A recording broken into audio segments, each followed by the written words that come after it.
the Israeli president always says, Shimon Peres always is saying that you will never find an Israeli who is happy, satisfied, because we're always unsatisfied, looking for solutions, looking to improve. So if your heart and soul, if really the essence of your company is about innovation, you must have presence in Israel. Cisco has identified that 16, 17 years ago and we opened our first R&D facility outside of the US in Israel, and we grew since then, and currently we employ 2,000 employees in Israel in two very large facilities, one in Netanya, the other one in Jerusalem. The economy is built on the human capital. Okay, we don't have natural resources.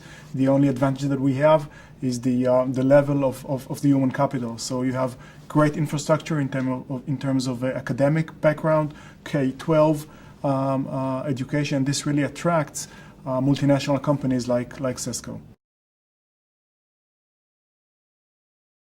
The government really gets it, really understand that in order to attract foreign investment to Israel, they must generate incentives in order for U.S. companies, multinationals, to invest in Israel. So corporate tax is one of the lowest in the Western world. It's only about 12% in the center of Israel. But if you go to the periphery of Israel, which is just 1 hour drive from Tel Aviv, corporate tax goes down to a level of 5 to 6%.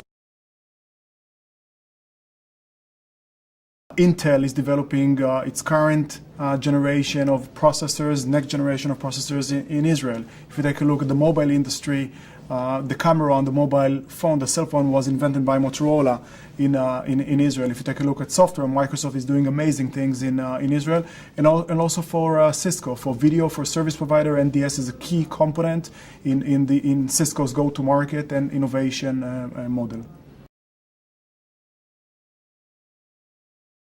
So it's a combination of the innovation that exists in Israel, the cultural, the DNA of innovation and always improving things, and also the incentives coming from the government.